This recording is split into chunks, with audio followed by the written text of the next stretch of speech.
हमारा भी एक जमाना था, खुद ही स्कूल जाना पड़ता था क्योंकि साइकिल बस आदि से भेजने की रीत नहीं थी। स्कूल भेजने के बाद कुछ अच्छा बुरा होगा ऐसा हमारे माँ बाप कभी सोचते भी नहीं थे।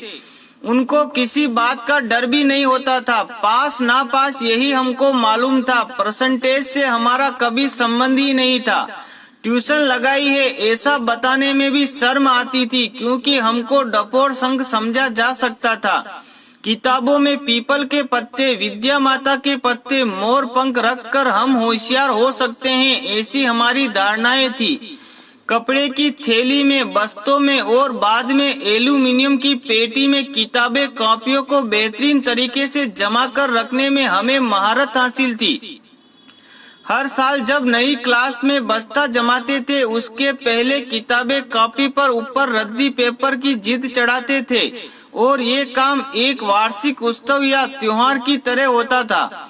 साल खत्म होने के बाद किताबें बेचना और अगले साल की पुरानी किताबें खरीदने में हमें किसी प्रकार की शर्म नहीं होती थी क्योंकि तब हर साल नई किताबें बदलती थी और ना ही पाठ्यक्रम।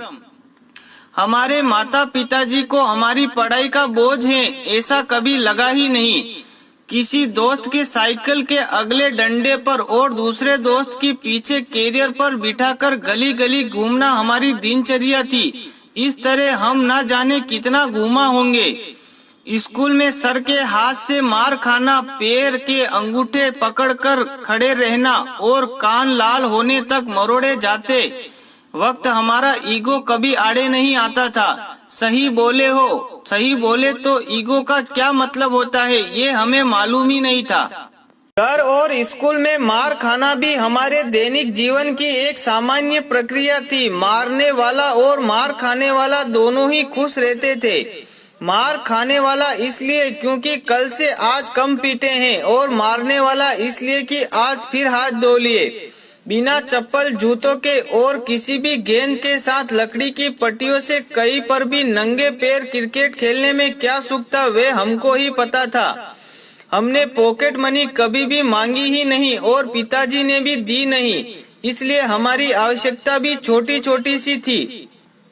साल में कभी कभार एक आध बार सेव, मिक्सर, मुरमुरे, बेल खा लिया तो बहुत होता था। उसमें भी हमें बहुत खुश हो लेते थे।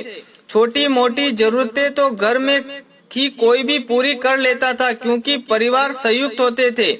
दिवाली में लौंगी पटाखे की लड़ को छूटा करके एक एक पटाखा फोड़ते रहने में हमको कभी अपमान नहीं लगा। हम हमारे माँ बाप को कभी बता ही नहीं पाए कि हम आपको कितना प्रेम करते हैं क्योंकि हमको आई लव यू कहना आता ही नहीं था। आज हम दुनिया के असंख्य धक्के और टोंट खाते हुए और संघर्ष करती हुई दुनिया का एक हिस्सा हैं। किसी को जो चाहिए था वह मिला और किसी को कुछ मिला कि नहीं क्या पता। स्कूल की डबल ट्रिपल सीट पर घूमने वाले हम और स्कूल के बाहर उस हाफ पैंट में रहकर गोली टोपी बेचने वाले की दुकान पर दोस्तों द्वारा खिलाए पिलाए जाने की कृपा हमें याद है।